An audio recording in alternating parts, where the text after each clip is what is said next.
A primavera está a chegar e com ela novos ritmos de leitura. Leia artigos de opinião e receba acesso antecipado a todos os episódios de Podcast Plus. Acompanhe a atualidade ao minuto.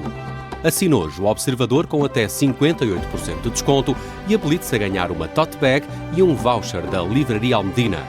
Tudo em observador.pt. 6 horas.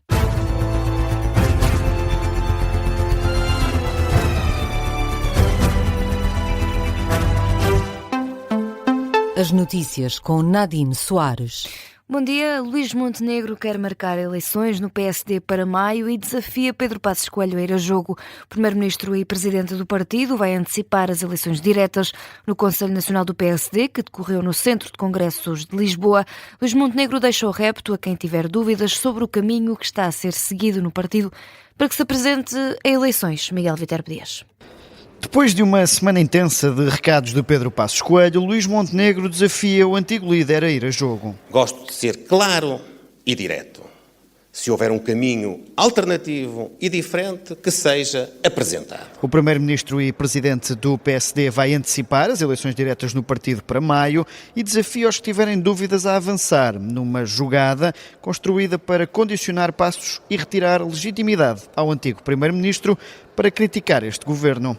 Numa intervenção carregada de recados, Luís Montenegro acha estranho que dentro do PSD existam dúvidas. Nós podemos compreender que os nossos adversários tentem desvalorizar ou diminuir o impacto e até a profundidade daquilo que estamos a fazer. Será mais estranho, será mesmo um equívoco gigante que sejamos nós a ter dúvidas sobre isto. E afasta-se também da colagem a António Costa, feita por Passos Coelho. Aqueles que no PSD se conformarem às narrativas dos partidos da oposição e às considerações daqueles que acham que este governo e este primeiro-ministro são uma segunda versão dos governos e do primeiro-ministro que os antecedeu, aqueles que tiverem dúvidas no PSD, de facto, não estão a compreender aquilo que nós estamos a fazer. O Luís Montenegro diz aceitar com humildade reparos ao caminho feito, que sejam contributos para melhorar, mas avisa que isso é diferente de ter dúvidas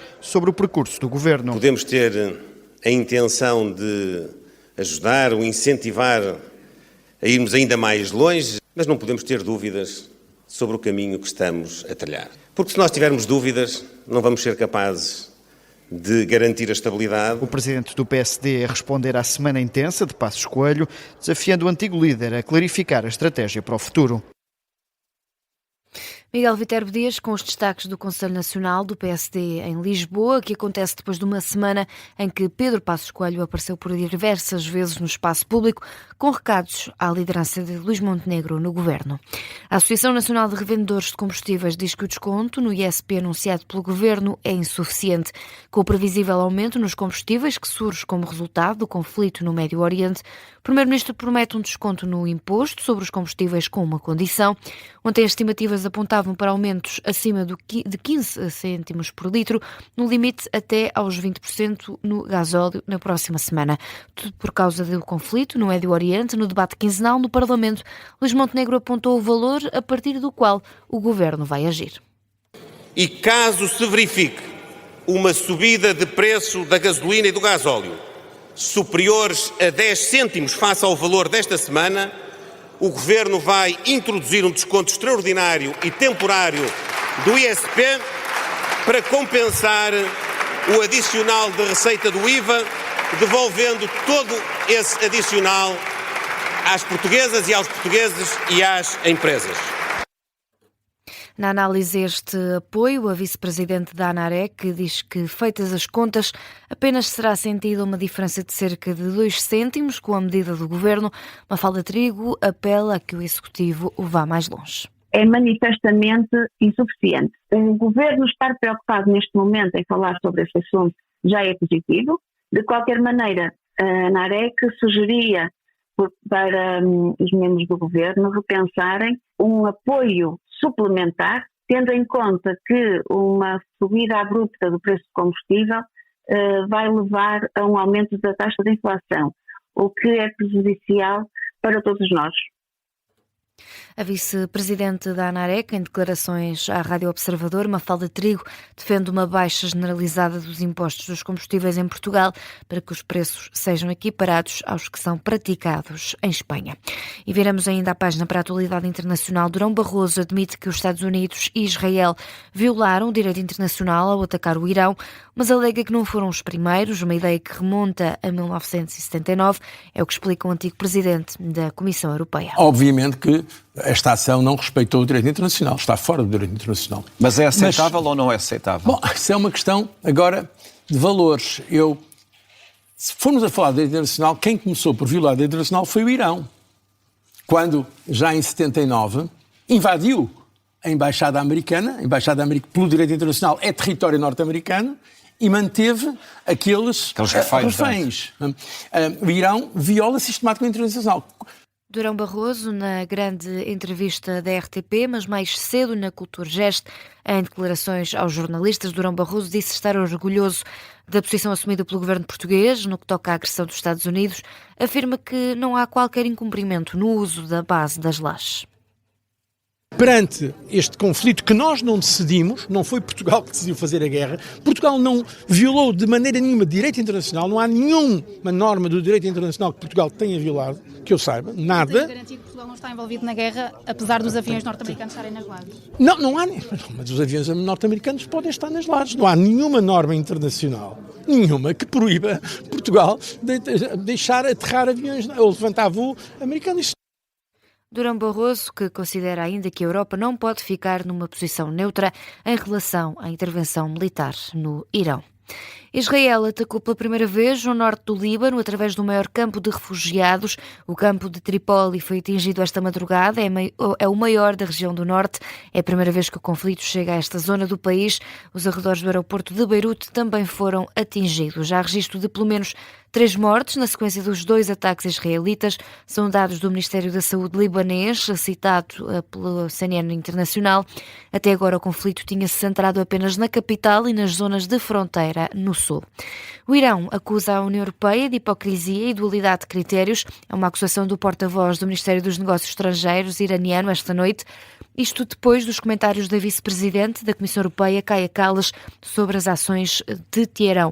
Numa publicação na rede social X, o ministro critica a chefe da política externa da União Europeia por não condenar os ataques contra o Irão, fala de hipocrisia. E mais de 120 portugueses já regressaram do Dubai e falam numa sensação de alívio na chegada a Lisboa. O Dubai, que já foi atacado pelo Irão na sequência do conflito com os Estados Unidos e Israel. Ao todo foram 122 cidadãos provenientes do primeiro voo daquela zona do Médio Oriente. O jornalista João Lourenço acompanhou este momento de chegada a Portugal. Os passageiros mostram tranquilidade no reencontro com os familiares. Revelam que as defesas antiaéreas dos Emirados Árabes Unidos estão a ser eficazes, mas realçam o sentido de segurança enganador. Pedro Lourenço é um desses passageiros. Há uma sensação, talvez errada, de alguma segurança, não é? Mas a verdade é que as coisas parecem no ar, há muitas antiaéreas a funcionar, acho que o país está bem preparado, mas a verdade é que as coisas estão a acontecer. Muitos portugueses já tinham o respectivo nome na lista do Estado português para voos de repatriamento. No entanto, vários passageiros conseguiram a passagem através da agência de viagens ou pela companhia aérea. Os meus pais, no sábado passado, estavam no aeroporto para embarcar de volta para Lisboa, quando os voos foram cancelados.